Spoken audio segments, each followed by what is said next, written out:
My dear students and parents, this is Daniel and welcome back to our channel. NEET 2024 examinationல மிக முக்கியமான ஒரு update அப்படிங்கிறது வந்திருக்கு. இன்னைக்கு சுப்ரீம் கோர்ட்ல ஒரு கேஸ் அப்படிங்கிறது ஹியரிங் வந்துச்சு. அதனுடைய ஜட்மெண்ட் அடிப்படையில் 1563 மாணவர்களுக்கு national testing agency grace mark கொடுத்திருந்தாங்க. கருணை மதிப்பெண்கள் அப்படிங்கிறது கொடுக்கப்பட்டது. எதற்காக அப்படின்னு சொல்லி கேட்டிங்கன்னா, அவங்களுக்கு எக்ஸாம் ஹாலில் டைம் லாஸ் ஆச்சு அப்படிங்கிறதுனால, அவங்களுக்கு சில காரணங்கள்னால, என்னென்ன காரணங்கள்னா தெளிவாக அவங்க சொல்லலை, சில காரணங்களால் அவங்களுக்குடைய அந்த 3 hours 20 minutes அந்த டைமில் சில நிமிடங்கள் அவங்களுக்கு பாதிக்கப்பட்டதாக சொல்கிறாங்க. யார் யாருக்கு எவ்வளோ நேரம் பாதிக்கப்பட்டதுங்கிற டேட்டாலாம் கொடுக்கல. ஆனால் 1563 மாணவர்களுக்கு நாங்கள் கிரேஸ் மார்க் கொடுத்தோம், கருணை மதிப்பெண்கள், இலவசமாக மதிப்பெண்கள் கொடுத்தோம் அப்படின்னு சொல்கிறாங்க. கருணைனா அதானே இலவச மதிப்பெண்கள் அப்படின்னு தான் நம்ம சொல்லுவோம். அப்போ இந்த இலவச மதிப்பெண்களை பெற்றுக்கொண்ட அந்த மாணவர்களுக்கு மட்டும் மீண்டும் ஒரு முறை மறுதேர்வு நடத்துங்கப்பா அப்படின்னு சொல்லி சுப்ரீம் கோர்ட்லேருந்து இன்னைக்கு ஜட்மெண்ட் அப்படிங்கிறது கொடுத்துருக்காங்க. So national testing agency has officially withdrawn the results of those 1563 candidates and அவங்களுக்குரிய எக்ஸாமினேஷன் அப்படிங்கிற ஜூன் மாதம் 23ஆம் தேதி நடக்க போகுது. ஆல்ரெடி இன்னைக்கு ஜூன் 13th இருக்கிறோம். கரெக்டாக 10வது நாள், இன்னும் 10 நாள் கேப்ல வருகிற 23ஆம் தேதி இந்த 1563 மாணவர்களுக்கு மீண்டும் மறுதேர்வு அப்படிங்கிறது நடக்க போகுது. இந்தியா ஃபுல்லாக இருக்கக்கூடிய எல்லா மாணவர்களும் இந்த எக்ஸாம் எழுத போகிறது கிடையாது. நீங்கள் எல்லாரும் எழுத வேண்டியதில்லை. யாருக்கெல்லாம் கிரேஸ் மார்க் கொடுக்கப்பட்டதோ அவங்க மட்டும் இந்த எக்ஸாம் எழுத போறாங்க. அப்போ இந்த மாணவர்களுடைய ரிசல்ட் எப்போ சார் வரும்னு கேட்டிங்கன்னா, வருகிற ஜூன் மாதம் 30ஆம் தேதி இந்த ரிசல்ட்டை ரிலீஸ் பண்ணணும்னு சொல்லி NTA சொல்லியிருக்காங்க. ஸோ ஜூன் 30th ரிசல்ட் வந்துருச்சுன்னா தான் அதற்கப்புறம் தான் கவுன்சிலிங் ப்ராசஸ் அப்படிங்கிறது நடக்கும். ஏன்னா இப்போதைக்கு நீட்ல ஒரு சில மாணவர்கள் அப்படிங்கிறவங்க இன்னும் ரிசல்ட் வராமல் இருக்கிறாங்க. அஃபிஷியலி ஸ்பீக்கிங் இந்த 1563 மாணவர்களுக்கு ரிசல்ட் வரல. இன்னும் இது தவிர இந்த ஃப்ராடலண்ட் ஆக்டிவிட்டீஸ்ல, கொஸ்டின் பேப்பர் அலிகேஷன்ல சில விஷயங்களில் ஈடுபட்ட இன்னும் சில மாணவர்களுடைய தேர்வு முடிவுகளையும் ரத்து செய்து NTA அனௌன்ஸ் பண்ணியிருக்கிறாங்க. ஸோ இதெல்லாம் நிறைய நியூஸ் மீடியாவில் நியூஸஸாக நமக்கு வந்துட்டு இருக்கு, நீங்களும் பார்த்துருப்பீங்க. இந்த நேரத்தில் மாணவர்கள் மற்றும் பெற்றோர்களுக்கு நம்ம சொல்றது என்னன்னு சொல்லி கேட்டிங்கன்னா, நீங்கள் ஒரு வேளை OMR டிஸ்கிரிபன்சிஸ்னால பாதிக்கப்பட்டிருந்தீங்கன்னா you can file a case. நீங்கள் இண்டிவிஜுவலாக கேஸ் ஃபைல் பண்ணுறது அப்படிங்கிறது நல்லது. நம்ம குரூப்பாக நம்ம ஒரு ஃபைல் பண்ணுறோம், அதனுடைய பில் எல்லாமே நம்ம ரெடி பண்ணி வச்சுட்டோம். Will also file it.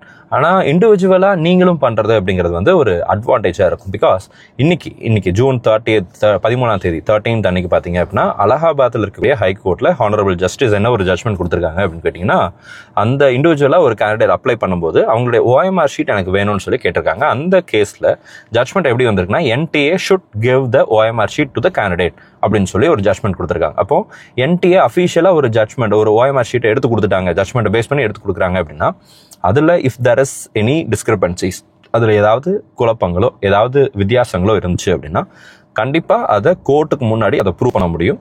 So உங்களுக்கு கிடைக்க வேண்டிய மார்க் அப்படிங்கிறது உங்களுக்கு கிடைக்கும். So in case if you are very sure உங்களுடைய மார்க்கில் வேரியேஷன் இருக்குங்கிறது கண்டிப்பாக தெரியுது அப்படின்னு சொல்லி நீங்கள் உறுதியாக இருந்தீங்க அப்படின்னா, நீங்கள் என்ன பண்ணலாம் அப்படின்னா, அந்த கேஸ் அப்படிங்கிறது இண்டிவிஜுவலாக நீங்களும் ஃபைல் பண்ணலாம். உங்களுடைய OMR ஷீட்டை கேட்டு நீங்கள் ஃபைல் பண்ணலாம். ஸோ தட் அவங்களுக்கும் அதுக்குரிய நீதி கிடைப்பதற்கான வாய்ப்புகள் அப்படிங்கிறது இருக்குது. ஸோ கவுன்சிலிங் எப்போ சார் நடக்கும்னு சொல்லி கேட்டிங்கன்னா, ஆல் இண்டியா கவுன்சிலிங்காக இருக்கட்டும் அல்லது தமிழ்நாடு கவுன்சிலிங்காக இருக்கட்டும், இந்த ரெண்டுமே வருகிற 30ஆம் தேதிக்கு அப்புறம் தான் ஆரம்பிக்கும் அப்படின்னு சொல்லி நம்ம இப்போதைக்கு எண்ணுகிறோம். ஏன்னா இனி வருகிற நாட்களில் இன்னும் சில கேசஸ் அப்படிங்கிறது விசாரணைக்கு வருது.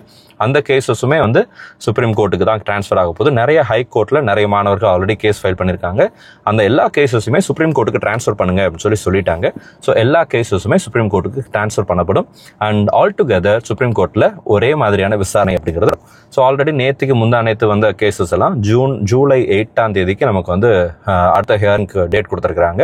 ஸோ அப்போ இனி வருகிற கேசஸுமே அதே மாதிரி பண்ணிட்டு ஒன்னா தான் விசாரிச்சுட்டு இருப்பாங்க அப்படிங்கிறத வந்திருக்கிறாங்க. மீண்டும் ஒரு முறை சொல்றேன், 1563 மாணவர்கள் மட்டும் தேர்வு, மற்ற மாணவர்களுக்கு ரீவாலுவேஷன் பத்தின அப்டேட்டும் அல்லது எல்லா மாணவர்களுக்கும் எக்ஸாமினேஷன் அப்படிங்கிறது இப்போதைக்கு இந்த விதமான அனௌன்ஸ்மெண்ட்டும் கொடுக்கப்படாது. ஸோ நீங்க உங்களுடைய மார்க் என்னவோ அந்த மார்க் மட்டும் தான் இப்போதைக்கு நம்ம கையில இருக்கு. இனி வருகிற நாட்களில் இந்த 1563 மாணவர்களுடைய ரிசல்ட் எப்படி வரும் அப்படிங்கிறத பார்க்கலாம். அந்த ரிசல்ட் பேஸ் பண்ணி கவுன்சிலிங் அப்படிங்கிறது நடக்கும்னு சொல்லி எதிர்பார்க்கிறோம். ஒருவேளை அடுத்தது வர கேசஸ் என்ன மாதிரியான ஜட்மெண்ட் வருதோ அந்த ஜட்மெண்ட்டை பேஸ் பண்ணி நம்ம சில மாற்றங்களையும் கூட இதுல எதிர்பார்க்க முடியும். இந்த வீடியோ உங்களுக்கு யூஸ்ஃபுல்லா இருக்கும்னு நினைக்கிறேன். யூஸ்ஃபுல்லா இருந்துச்சு அப்படின்னா மறக்காம இந்த வீடியோ லைக் பண்ணிடுங்க. இந்த வீடியோ உங்களுடைய ஃப்ரெண்ட்ஸ் அண்ட் ரிலேட்டிவ்ஸ்க்கு ஷேர் பண்ணுங்க. அப்பதான் இந்த இன்ஃபர்மேஷன் தமிழ்நாட்டில் பாதிக்கப்பட்ட மாணவர்களுக்கு என்ன மாதிரியான இன்ஃபர்மேஷன், என்ன மாதிரியான விஷயங்கள் நடந்துட்டு இருக்கு, இந்தியா ஃபுல்லாக நடந்துட்டு இருக்கு அப்படிங்கிறது தெரிஞ்சுக்கிற ஒரு ப்ராசஸ் அப்படிங்கிறது உங்களுக்கு அந்த ஒரு பெனிஃபிட்ங்கிறது கிடைக்கும். So thank you so much and all the very best. இந்த கேசஸ் அண்ட் இந்த கேசஸ்னுடைய அவுட்கம்ஸ், இந்த 1563 மாணவர்களுக்கு மறுதேர்வு, இதை பற்றிலாம் நீங்கள் என்ன நினைக்கிறீங்க அப்படிங்கிறத கீழே கமெண்ட்ஸ் டைப் பண்ணுங்க. ஸோ தட் உங்களுடைய கருத்துக்களை புரிந்து கொள்வதற்கு எனக்கும் அது உதவியாக இருக்கும். All the very best and thank you so much.